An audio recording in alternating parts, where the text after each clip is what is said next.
الظالمين إلا خسارا.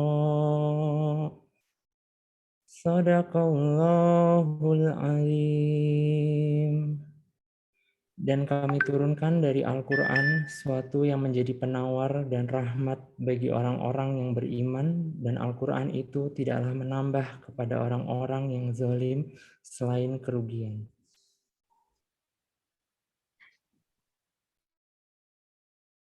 Terima kasih Dr. Rangga atas bacaan tilawah yang indah yang telah dibawakan.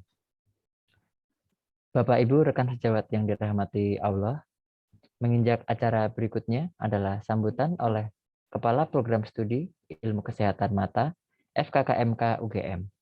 Kepada yang kami hormati, Dr. Supanji, Magister Kesehatan, PhD, Spesialis Mata Konsultan, kami persilahkan. Baik, terima kasih. Apakah suara saya bisa terdengar? Terdengar, Dokter. Ya, baik, terima kasih. Bismillahirrahmanirrahim. Assalamualaikum warahmatullahi wabarakatuh. Allahumma sholli ala Sayyidina Muhammad wa ala ali Sayyidina Muhammad. Selamat sore dan selamat datang saya ucapkan kepada para hadirin sore hari ini. Yang pertama adalah Dr. Haji Danarto, spesialis bedah, spesialis urologi konsultan. Yang kedua para staf, kemudian Tendi, residen, serta seluruh peserta Zoom. Alhamdulillahirrahmanirrahim, sore hari ini Allah berkenan menganugerahkan kesehatan dan kesempatan kepada kita semua untuk berkumpul dan belajar bersama.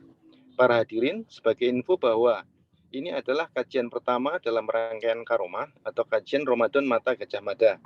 Ke depan, untuk mengisi dahaga siraman rohani, semoga kajian-kajian seperti ini bisa rutin dilakukan, tidak hanya di bulan Ramadan saja. Semoga Allah memberikan kita kemudahan dan kekuatan untuk menjalankan niat baik kita bersama.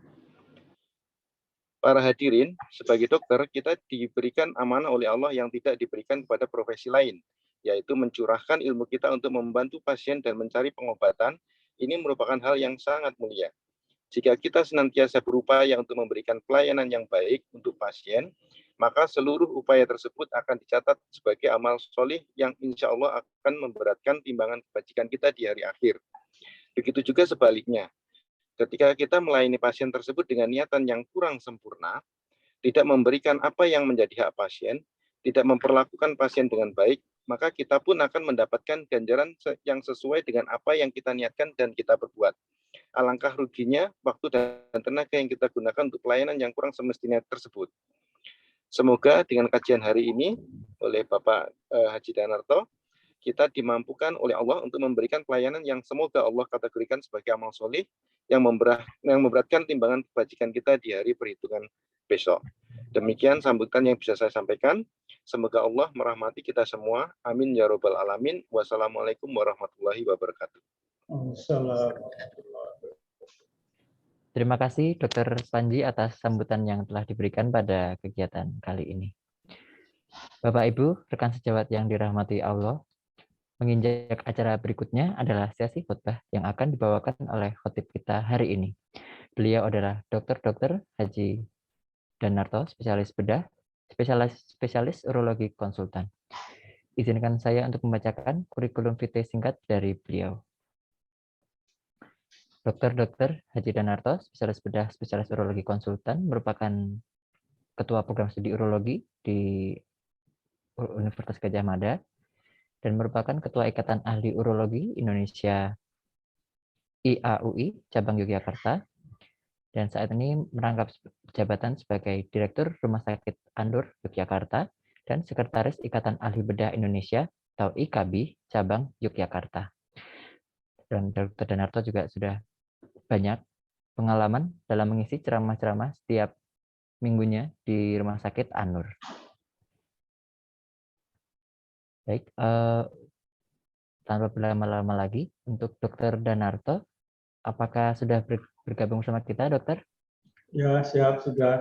Baik, Dokter. Ini semua partisipan sebenarnya sudah tidak sabar, Dokter, untuk mendengar khutbah dari Dr. Danarto. Baik, kepada Dr. Danarto, waktu dan tempat kami persilahkan. Silakan, Dokter. Terima kasih, pembawa acara. Assalamualaikum warahmatullahi wabarakatuh. Waalaikumsalam warahmatullahi wabarakatuh. Bismillahirrahmanirrahim. Alhamdulillahirrabbilalamin. Salatu wassalamu ala muhammadin wa ala ahli wa ashabihi ajmain. Yang utama kami ucapkan terima kasih pada panitia, masuk ketua program studi, para ini sepuh dan sesepuh, para guru-guru saya dan teman-teman sahabat saya yang dirahmati Allah. Tentunya pada sore hari ini saya tersanjung bisa bertemu, bertatap muka dengan para sivitas Hizbut-Tahrir dan anggota KSM Mata. Berbahagia sekali saya diberi judul tentang adab dan akhlak terhadap pasien dan keluarga pasien. Ini sangat penting sekali karena kesuksesan dan keberhasilan seorang dokter itu tergantung dari perilaku. Perilaku kita baik, tentunya kita akan mendapatkan suatu rezeki atau imbalan yang baik dari Allah SWT. Jika Islam mengajarkan pemeluknya untuk berakhlak yang mulia, tentunya kita sebagai dokter itu harus lebih, karena kepercayaan yang diberikan pada kita begitu hebat sekali oleh pasien yang kita rawat. Tentunya hal-hal apa yang harus kita pegang sebetulnya? Kita ada 7 hal yang harus kita pegang, salah satunya adalah ikhlas. Ya. Ikhlas, jadi dokter atau dari manusia itu harus ikhlas. Apa sih yang dimaksud ikhlas? Ya, perkara yang paling penting yang wajib dimiliki oleh seorang dokter tentunya adalah sifat ikhlas. Ikhlas itu bukan berarti terserah gitu, bukan gitu. Ikhlas itu artinya apa yang kita laksanakan itu hanya peribadatan pada Allah SWT. Jadi yang kita lakukan itu dalam pengawasan Allah. Yang kita lakukan itu dalam catatan Allah. Jadi jangan membuat satu sembarangan bahwa manusia itu nanti akan dimintai pertanggungjawaban, termasuk diri saya sendiri. Jadi apa yang saya lakukan, apa yang saya perbuat, itu tentunya akan menjadi catatan oleh Allah. Jadi tentunya kita mendetail surat Ad-Dhariyat, Bama penaklakul jina wal insani la ya'budun. Jadi, dan aku tidak menciptakan jin dan manusia melainkan supaya mereka beribadah padaku. Ini pegangan. Jadi kalau seandainya kita dapat segala amanah apa saja, kita itu ingat bahwa kita itu hanya mengabdi sama Allah. Dan selalu ada catatan-catatan. Seringkali saya mengingatkan pada diri saya sendiri, pada semua sivitas maupun siapa saja, bahwasanya ingat besok itu kalau kita itu mati, pasti kita akan berada di yaumil kubur, kita akan berada di alam barzakh. Di alam barzakh itu kita tidak bisa apa-apa. Bahkan kalau kita membuka surat 63, surat Al-Mu'minun, manusia itu nanti akan minta dibangunkan sebentar supaya bisa bersedekah. Berat sekali. Artinya ada penyesalan, ya. Di situ ada penyesalan. Maka sebelum kita menyesal, maka langkah kita susun dulu bahwasanya hal-hal yang harus kita lakukan itu tidak lepas dari catatan Allah, ya, catatan malaikat, dan malaikat itu akan memberikan catatan pada kita. Itu harus kita pegang. Apapun yang kita lakukan, baik itu sebagai pribadi maupun sebagai dokter di rumah sakit. Saya sedikit mentukil tentang pasien. Pasien adalah orang yang paling lemah, orang yang sangat lemah, apalagi sakitnya berat, seperti yang saya hadapi. Misalnya saya tumor kandung kencing, dia sudah stres dulu, dia sudah mengalami shock dulu, baru diberitahu Bapak sakit kandung kencing, tumor kandung kencing. Nanti kandung kencingnya saya ambil, nanti saya buat saluran. Itu sudah stresnya bukan main. Apabila kita manusia itu akhlaknya tidak baik, ya tadi tidak punya keikhlasan, kadang-kadang kita menyampaikan dengan gelak tawa atau gimana. Kita harus fokus, orangnya yang kita omong itu benar-benar bahwa ini sakit dan ini harus diobati. Nah, ini tidak boleh kita tidak ikhlas memberikan sesuatu, maka kita harus berbuat satu.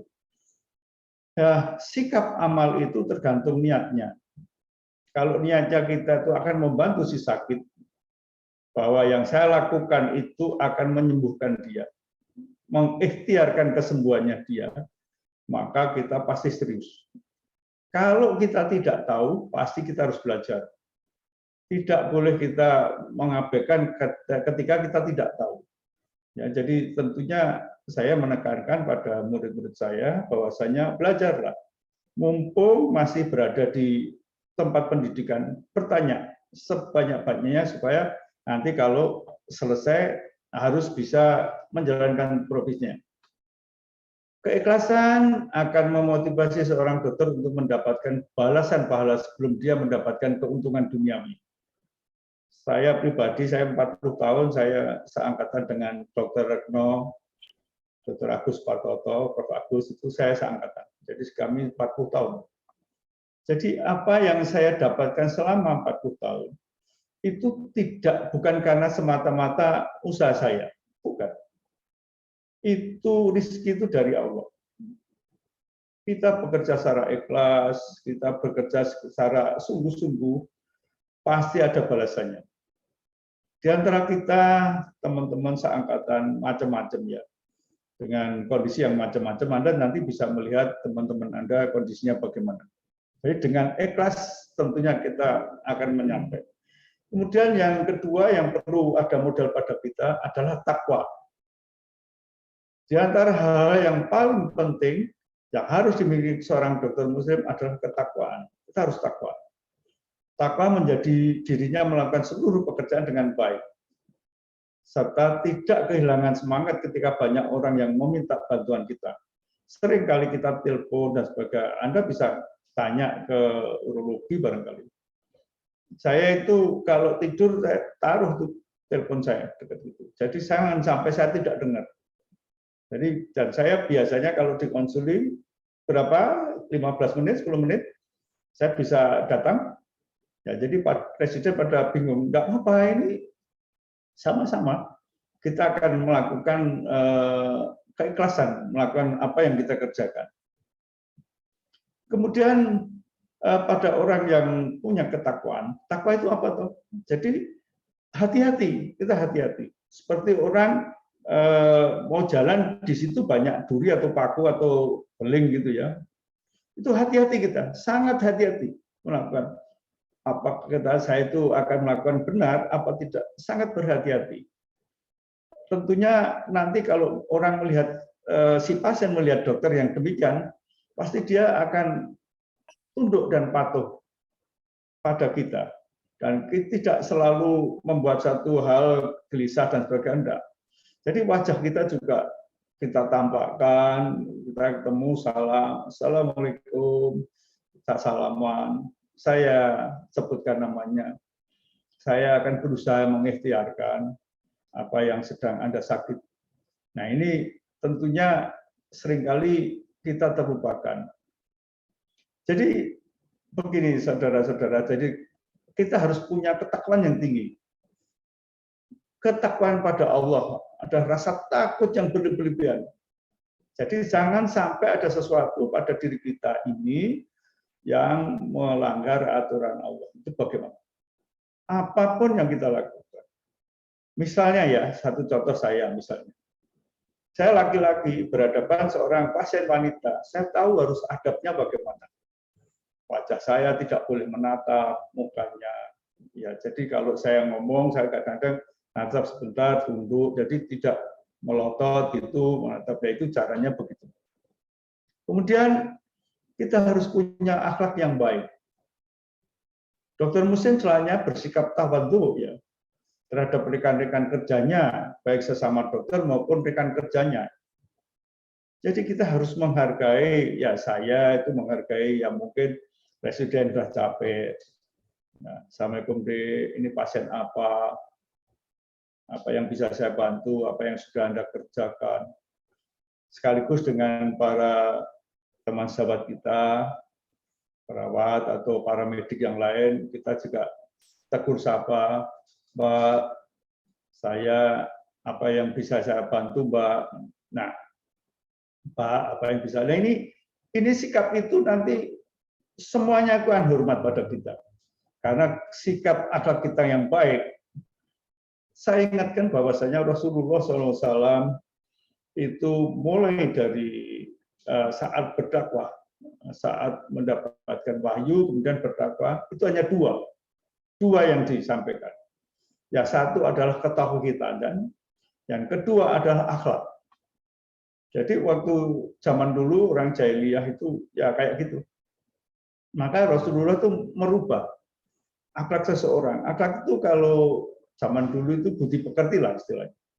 Jadi sikap mental kita yang sedemikian rupa sehingga orang itu melihat itu senang, orang itu melihat itu akan simpati pada kita.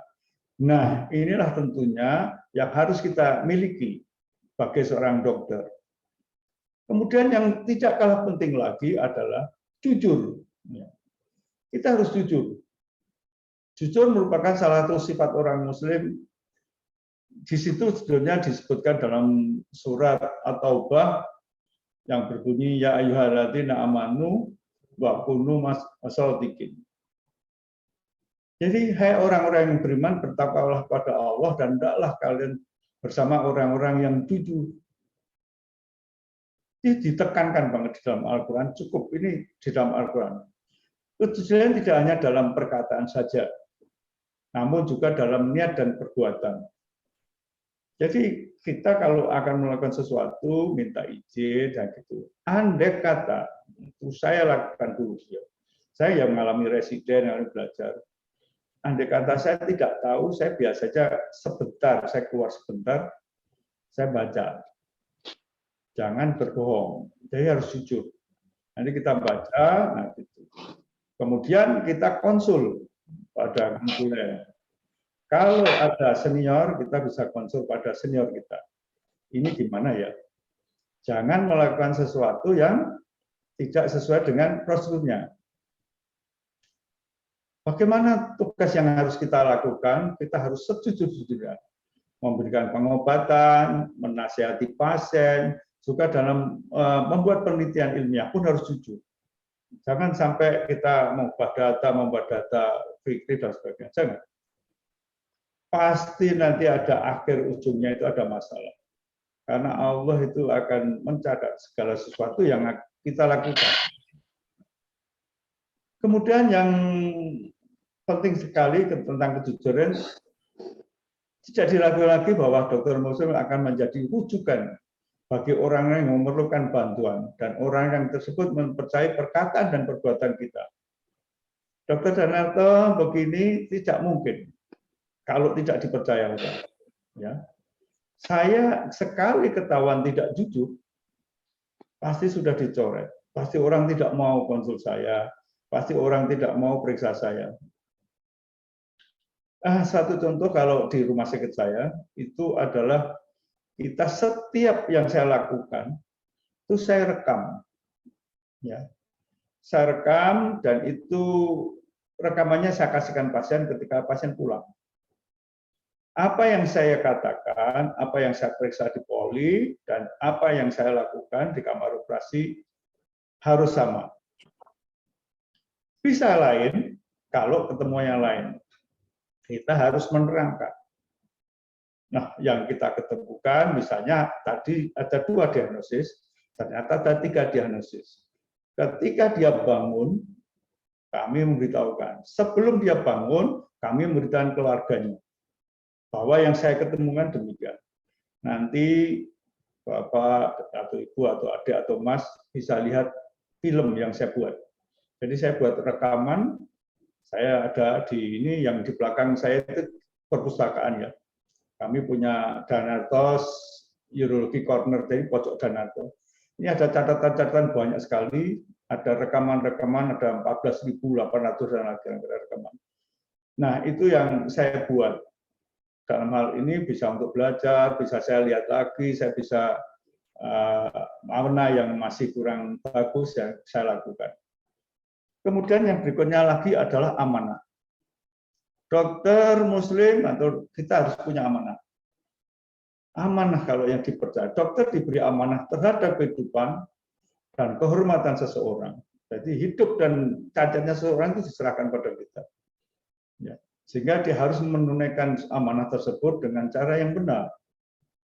Jangan sampai melakukan sesuatu yang tidak benar. Andai kata kita lupa atau tidak tahu, kita lebih baik kita baca atau kita konsul. Kalau kita tidak mampu, ya okelah, ya diberitahukan bahwa kita tidak mampu. Maka mau saya konsulkan, saya rujuk, saya lakukan. Jangan memaksakan diri sehingga kita hasilnya tidak baik. Ini tentunya buat dokter atau kita ini penting sekali. Akan ditangkap itu, ya, akan ditangkap oleh siapa?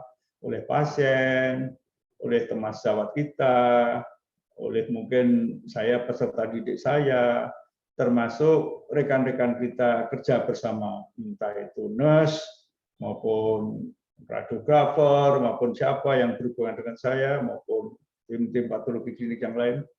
Jadi saya biasanya bertanya, tidak menggurui. Jadi maka moto saya lebih baik jadi guru seperti teman daripada teman seperti guru. Masalah itu. Jadi saya guru seperti teman. Jadi silahkan bertanya. Dan jadi saya tidak, presiden tanya, nggak pernah takut sama saya. Saya bertanya, kamu kok gelisah kalau nggak tahu? Nah, saya biasanya, sini dong, tanya aku, tak kasih tahu. Kadang-kadang saya juga menyindir, tulisan kok begini, apakah kamu nggak malu kira-kira 5 tahun, 10 tahun lagi baca tulisanmu? Nah, gimana dok yang benar? Oh sini, cara nulis yang benar, gini. Sehingga nanti keluarannya sekian tahun kita baca tidak malu. Tulisan saya kok kayak gini. Nah ini, tentunya amanah ini harus ditunaikan pada orang-orang yang diberi kepercayaan. Bahkan suatu hadis yang Struk Sakeh yang diriwayatkan oleh Tirmidzi, tunaikanlah amanah pada orang yang memberikan amanah padamu dan janganlah mengkhianati orang yang mengkhianatimu. Ini saya ada satu pegangan. Mohon maaf, ini ada audien perempuan. Benar enggak?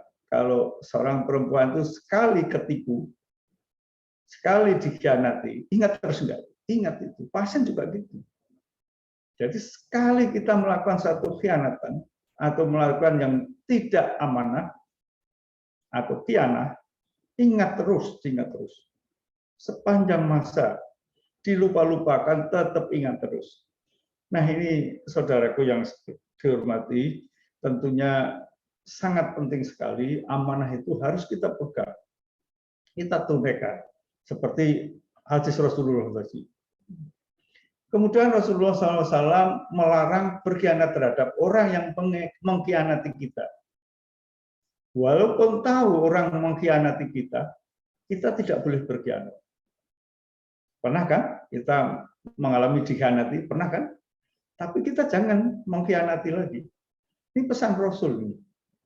Ya, kita mau mengikuti Rasulullah itu agak sulit. Saya tiap malam selalu zikir, selalu memuji-muji Rasulullah supaya saya nanti masuk golongan 10 golongan orang yang tidak dihisab.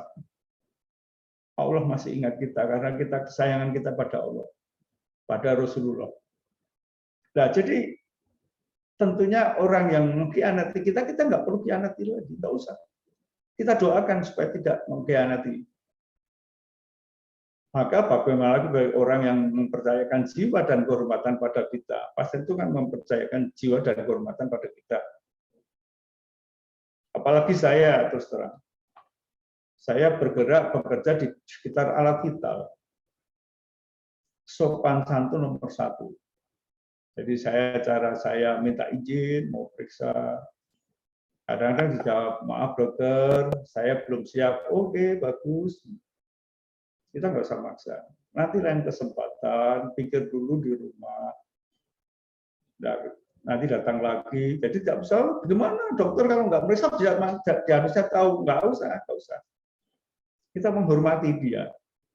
Dia malu, dia privasinya dia jangan sampai terganggu. Nah ini tugas dokter itu kayak gitu.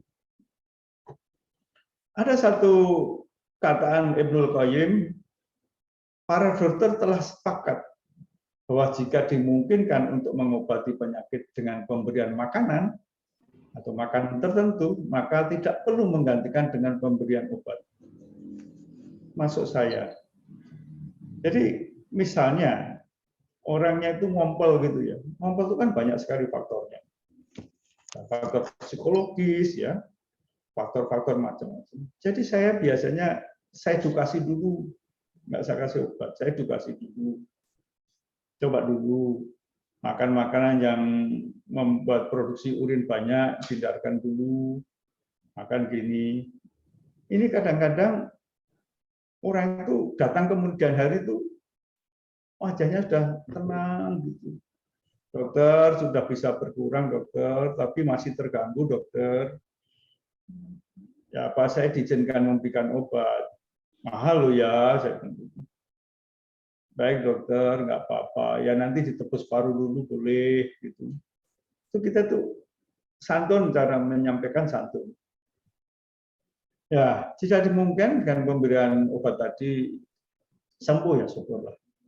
Amanlah kita. Kemudian saya pesankan lagi paham ilmu agama. Nggak usah banyak-banyak.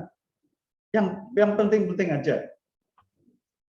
Seorang dokter muslim harus memahami ilmu agama, tidak usah banyak. Khususnya yang terkait dengan hal-hal yang berhubungan dengan profesi kita.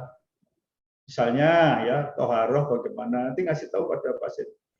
Ini sudah waktunya sholat, maka toharoh bagaimana, kalau nggak bisa bagaimana. Sedikit-sedikit aja, baca-baca dikit aja.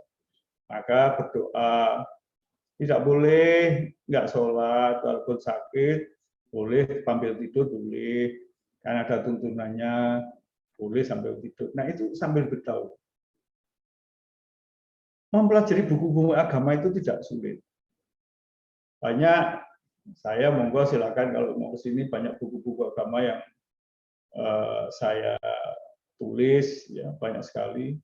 Bahkan ini yang laris akhir-akhir ini itu tentang perjalanan manusia setelah mati itu laris banget. Banyak yang minta, nanti kalau panitia pengen ya tak kirimi, nanti tak kirimi elektroniknya, tak kirimi. Nanti bisa dibaca-baca bagaimana. Dia harus memahami hukum-hukum tentang hal-hal yang kayak gitu tadi. Ya, toharoh atau bersuci tadi. Termasuk hal-hal yang harus dipahami dokter muslim bahwa dilarang memberikan pengobatan dengan sesuatu yang tidak dibolehkan dalam agama Islam. Misalnya ya, ini orangnya muslim, kok ini pembawanya minyaknya ada minyak babi bagaimana? Hati-hati. Maka saya kalau di rumah sakit saya screening obat-obat dan sebagainya, saya suruh baca apotekernya halal enggak? Halal dong, ya udah. Karena kasihan pasiennya, karena kalau tidak tahu yang diterima itu halal atau haram, ya dokternya. Kemudian bersikap adil dan pertengahan. Bersikap adil merupakan salah satu pokok ajaran agama Islam. Tidak terlalu bersikap meremehkan, namun juga tidak boleh berlebihan. Kita tidak boleh meremehkan yang kita hadapi siapa, ya termasuk kita menghadapi teman sahabat kita. Teman sahabat kita siapa? Mungkin dokter, residen, atau nurse yang membantu kita, tidak bisa kita bekerja sendiri. Ya, balut sendiri, nunggu 24 jam nggak bisa. Pasti ada teman-teman kita. Kita selalu hormat pada beliau. Ya, kita harus adil karena beliau sudah bersusah payah semalaman jaga. Ya, tentunya kita harus menghormati. Kalau toh dia menelpon kita ya kita baik. Capek ya dok. Bagaimana? Apa yang baru dilaporkan? Ya ini ya itu. Jadi beberapa hal yang kita pegang, teman-temanku, bahwasanya semua tadi yang harus kita lakukan. Nanti bagi yang muda yang masih BPD nanti akan laku kita. Pasien kita akan ramai, orang akan ngomong, datanglah pada dia. Ya, rumah sakitku itu tidak ada BPJS tapi masih laku. Ya, anak buahku ada 100 sampai 150-an. Masih bisa makan. Saya mohon sama Allah. Jadi rezeki itu dari Allah, bukan dari siapa-siapa. Dulu orang takut, wah ini nggak ada BPJS nanti akan mati. Ya kalau Allah mau mengizinkan bubar ya. Nah tentunya temanku yang saya hormati, sekilas itu yang barangkali bisa saya sampaikan. Barangkali nanti kita bisa juga diskusi hal-hal yang mungkin perlu ditanyakan, ada sesuatu yang mungkin ada hal yang pernah dilakukan. Nggak usah malu, kita harus jujur. Barangkali ada satu solusi yang baik. Kalau yang benar ini yang dari Allah, kalau ada kekurangannya pasti kelemahan saya. Saya kira gitu aja. Billahi taufiq wal hidayah. Wassalamualaikum warahmatullahi wabarakatuh. Waalaikumsalam warahmatullahi wabarakatuh. Terima kasih Dr. Danarto atas khutbahnya yang sangat menarik, Dokter. Ini sangat berkaitan, Dok, dengan apa yang kita lakukan terhadap pasien dan keluarga pasien yang kita lakukan sehari-hari di rumah sakit maupun di klinik.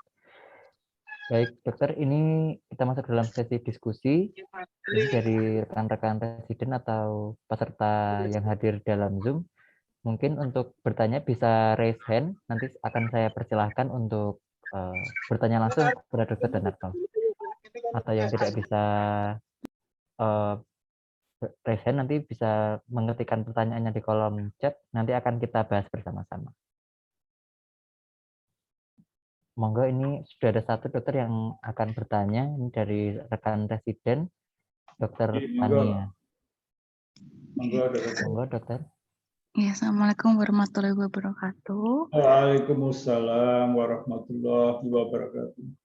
Terima kasih Dr. Danarto atas tadi ceritanya, penjelasannya, kemudian juga ceramahnya. Dokter sangat menginspirasi.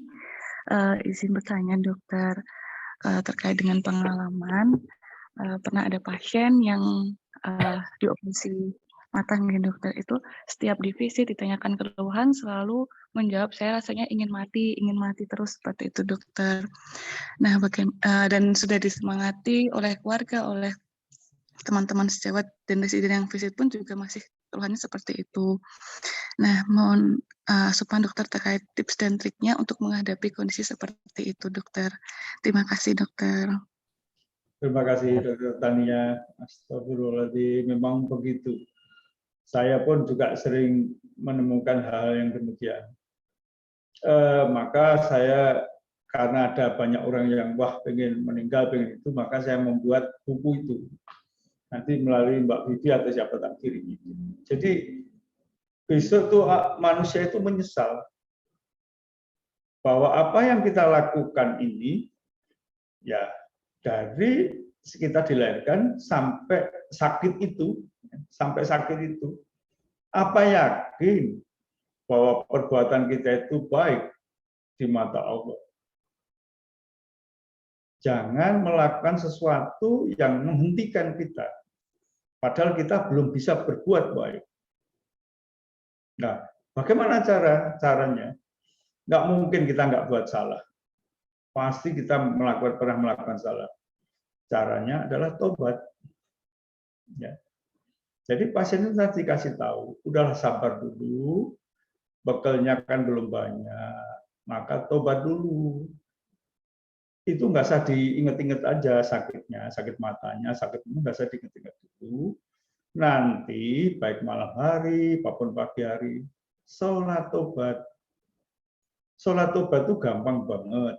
Sholat 2 rakaat, ya pakai niat tobat lah, niat pakai apa ya. Terus setelah itu rakaat yang terakhir, ya rakaat yang kedua, sujud yang terakhir, mohon ampun sama Allah. Mohon ampun ya Allah, Nggak mungkin kita nggak salah. Saya itu kalau subuh sampai zuhur, itu saya pasti mohon sama Allah. Nggak mungkin nggak salah. Mungkin saya tadi berangkat ke Sarjito ya, ada gitu, mungkin ada sesuatu yang agak dongkol apa gitu. Nanti sholat zuhur, tobat aja. Nanti pasien itu dikasih tahu. Jadi dia akan takut nanti. Takut mengakhiri hidupnya Pak. Ketika kita belum siap menghadap Allah. Kita bekalnya belum banyak Pak, Bu. Mari kita lupakan sakitnya. Karena sakit, kalau kita sabar, pasti ada pahala, menghapus dosanya. Ini saya ceritakan sendiri Mbak Tania, saya itu pernah sakit berat. Saya sakit didiagnosis tumor paru stadium 4. Saya di Sarjito nggak berani melakukan, saya pergi ke Jakarta. Saya waktu dihadapkan dari tim rumah sakit Cipto, saya bilang, potong aja paru-paru saya, nggak apa-apa. Tuh, ini mau dibiopsi dulu, jangan. Pastikan. Saat itu tepatnya saya tanggal 19 Oktober 2020, baru saja. Kemudian saya mohon, akhirnya rapat saya baru dieksekusi tanggal 22. Nah, sepanjang tanggal 19 sampai 22 itu, saya pesan sama istri saya, itu mobilku sederhanakan aja ke masjid. Mungkin aku nggak bisa naik lagi. Apa yang terjadi? Setelah saya diambil paru-parunya itu hari Sabtu, saya diberitahu, ternyata itu bukan tumor TBC. Saya masih ingat bahwa Allah itu akan merubah apa yang saya derita hanya sedekah. Ya, jadi dulu zaman Rasulullah itu Malaikat Jibril pernah memberitahukan bahwa ini jamaah ini subuh ini nanti akan meninggal. Dipatuk kobra. Nah, kobranya itu kayu yang dibawa. Ya, sambil membawa kurma dan jam-jam. Melihat orang kelaparan, kayunya ditaruh, terus dikasih minum jam-jamnya, dikasih kurmanya. Kobra yang rencana matok itu lari, disuruh lari sama Allah. Makanya orangnya selamat, sholat zuhur masih ada, Rasulullah kaget. Tadi yang bisikan Jibril apa bukan? Ternyata setelah sholat zuhur, Jibril mengasih tahu. Gara-gara dia sedekah, maka nggak jadi dicabut nyawanya hari ini. Masih bisa berbuat baik. Nah, itu tadi yang disampaikan. Saya seringkali mengedukasi pasien demikian. Kita belum cukup. Jangan mengakhiri hayat kita, jangan. Maka Allah melarang kita mengakhiri hayat kita, mau bunuh diri. Enggak boleh. Kita masih kurang. Hari-hari itu pasti kita kurang. Itu demikian yang bisa saya sampaikan. Monggo nanti kalau ketemu gitu, yang lainnya juga sampaikan. Kita kurang. Monggo, barangkali ada yang lain. Terima kasih, Dr. Danarto. Baik, kepada para peserta pengajian, mungkin ada lagi yang ingin ditanyakan. Ini di kolom chat sudah ada satu yang bertanya, dokter. Ini dari Dr. Aufa. Ya. Tanyakan dokter, sejauh mana interaksi antara dokter pasien yang berlawanan jenis yang diperbolehkan, dokter? Bila mengajak perawat atau nakes lain yang sama-sama laki-laki atau sama-sama perempuan dengan pasien, apakah sebagai saksi, apakah diperbolehkan, dokter? Jadi kayak untuk menghindari fitnah seperti itu, dokter. Mohon. Betul. Terima kasih, dok. Jadi memang ada satu hadis, kalau ada laki-laki dan perempuan itu bersama-sama, itu ada tiga. Yang ketiga itu setan, yang itu membujuk-bujuk kita. Nah, tentunya paling baik adalah mencari teman tadi. Saya biasanya karena saya sensitif ya, seringkali melihat kelamin dan sebagainya, saya pasti ada perawat atau siapa yang nemeni saya Saya tidak sendirian. Termasuk saya konsultasi. Saya ngomong itu saya mesti cari teman. Karena ya maaf ya dok, kadang-kadang pasien juga ngelantur juga ya. Tapi saya bisa stop karena ada pihak ketiga, ada orang ketiga, saya stop. Jangan, kita fokus aja pada sakitnya. Memang boleh dok, sebaiknya gitu. Dan saya biasanya kadang-kadang istri saya tanya, nah itu kadang-kadang temennya istri tuh, rupanya kayak apa? Aku delok sepintas saja. Saya kira gitu. Kadang-kadang istri saya mancing-mancing gitu. Ono dengan wah raran delok ngawasi gitu. Jadi memang dan temannya itu juga pernah cerita, oh bojomu ki ora gelem natap aku. Ya bukan apa-apa. Ya takut-takut hal-hal yang tidak benar dok. Jadi cari teman dok yang paling baik. Begitu dok. Baik, terima kasih Dr. Danarto atas jawabannya. Mungkin dari peserta pengajian ada lagi yang ingin bertanya, boleh raise hand atau langsung mengetikkan di kolom chat. Enggak itu Mbak. Ini ada satu dokter dari Dr. Felicia. Monggo Dr. Felicia, boleh unmute. Ya, Assalamualaikum warahmatullahi wabarakatuh, dokter. Waalaikumsalam warahmatullahi wabarakatuh. Matur nuwun sangat dokter atas pemaparan siraman kolbunya dokter. Ini izin saya bertanya terkait dengan pengalaman sendiri dok.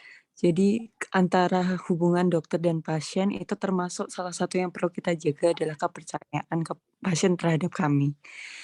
Tapi jika pasien itu pernah datang dok, lalu mengeluhkan kondisinya yang makin memburuk, pengalaman sudah berpindah-pindah dokter, lalu seperti memancing-mancing dokter, menanyakan apakah mungkin ada kesalahan dari dokter sebelumnya, dan mungkin sebenarnya dari keilmuan kami sedikit tahu mungkin ada.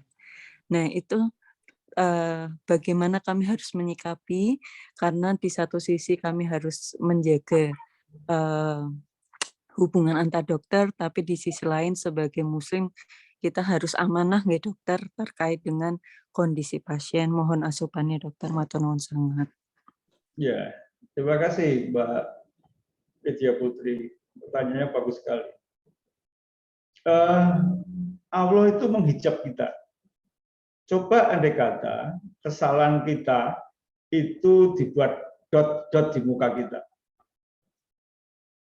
Pasti kita akan ngeri.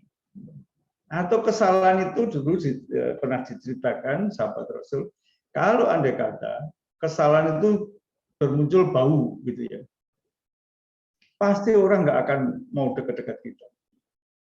Jadi intinya apa? Kita nggak boleh membuka aib orang. Tidak boleh. Kalau toh kita tahu bahwa yang dilakukan teman sawat atau siapa itu salah. Saya biasanya sudah tinggalkan pikiran yang lama, mari fokus dengan saya. Mudah-mudahan Allah memudahkan saya menemukan penyakitnya dan menyelesaikan. Kalau saya itu lebih tajam lagi kelihatan di urologi itu. Misalnya di urologi itu kan ada stent antara ginjal dan ureter. Ditarik putus. Ditarik putus kan. Itu kadang-kadang dokternya diem aja. Nah, satu saat datang ke kita gitu. Kita lihat putus ya, kita diem aja. Jadi ada sesuatu yang ada di ginjal yang membuat infeksi. Boleh saya mengambilnya. Kalau nanti sudah datang, sudah terambil oleh kita diamkan aja kalau dia nggak tanya. Diam, kita nggak usah buka aib orang. Ini loh putus di sini nggak boleh. Biasanya teman sahabat akan menghormati saya. Setelah saya sembuhkan, saya bisa caranya ngomong sama teman sahabat. Rata-rata sekitar kita kan murid saya. Saya bilang tahu, Dek, saya hati-hati, stentnya putus, tapi pasiennya nggak tahu, Dek, sudah saya keluarkan. Ya, mudah-mudahan itu pengalaman yang buruk. Besok tidak terulang kembali. Itu caranya begitu. Jadi jangan membuka hijab. Ya. Jangan membuka hijab. Jangan membuka kesalahan orang lain. Ini pesan saya. Pasti beliau nanti akan hormat pada kita. Kalau kita bisa menyelesaikan. Begitu Mbak Felis. Terima kasih, Dokter. Dari peserta pengajian, mungkin ada lagi yang ingin ditanyakan. Monggo, masih ada kesempatan sebelum waktu durasinya bisa raise hand atau mengetikkan di kolom chat. Monggo. Tanya, Dok. Ye, monggo. Ye, matur nuwun. Jadi dalam praktek sehari-hari kita di Rumah Sakit Sarjito, Dok, itu kan mayoritas pasien kita kan rujukan dari jauh, sehingga untuk datang ke Sarjito saja sudah berat. Padahal dia dari puskesmas, kemudian ke RSUD dulu, misalnya dari Purwokerto ataupun dari Madiun sampai tempat kita, ternyata butuh pemeriksaan lagi, yang dimana dengan adanya BPJS ini dan juga pelayanan yang penuh, itu tidak bisa selesai dalam sehari. Kadang harus 2 hari, 3 hari, kasihan sekali. Nah, kita apa sih yang harus kita berikan kepada pasien yang terbaik sih, Dok? Ini seperti itu. Matur nuwun. Iya, betul pertanyaannya. Memang saya sendiri juga galau. Termasuk pembatasan pemberian terapi dan waktu. Itu memang saya galau betul. Jadi saya memang pernah berpikir seperti jenengan, tapi bagaimana solusinya? Biasanya saya jujur saya kasih tahu bahwa ini memang butuh pemeriksaan dan tidak bisa sekaligus selesai. Misalnya seperti saya, BNO IVP itu kan harus puasa dulu, dia jauh-jauh kan, dia dipulangkan puasa dulu, persiapan, kadang-kadang radiologinya bukan besok, tapi 3 hari lagi lah, itu repot. Nah ini memang kita harus jujur. Memang keadaan rumah sakit pelayanannya membutuhkan gitu. Rumah sakit banyak sekali yang berobat, ini rumah sakit pusat, mohon pengertiannya. Kalau kita menyampaikan gitu, tentunya pasien akan menerima. Tapi kalau kita diem aja, dia tanda tanya, kok dingel-ngel gitu, enggak gitu. Ini memang pasiennya ini banyak sekali. Kadang-kadang saya jadwal operasi itu kan panjang banget. Ini kan banyak sekali yang antri, yang butuh sama dengan panjenengan, sama. Mereka ya kalau bisa lebih cepat lebih baik. Akan tetapi aturan mengaturkan sedemikian rupa, Anda harus melalui proses ini. Maafkan kalau ada yang salah, saya bilang gitu. Biasanya tenang dia. Iya dokter, terima kasih. Tapi kalau kita diam-diam aja ya repot. Ini kok yang perlu kita sampaikan. Jadi tadi ada jujur, kita harus jujur. Ya memang obat itu yang repot itu obat juga Pak. Nggak ada. Gimana padahal kita harus memberikan. Itu saya muter-muter kalau ngasih tahu. Begini ya, ini obat di BPJS tidak ada, tapi kami tidak boleh menuliskan yang cocok. Akan tetapi kan pasien boleh pilihan. Mau obat yang pas apa gimana mau boleh pilihan. Itu kadang-kadang saya juga agak eyel-eyelan ya sama bagian obat, tapi bukan berarti marah, bukan gitu. Besok lagi mau diadakan toh Mbak, Thomas, supaya nolong banyak orang gitu.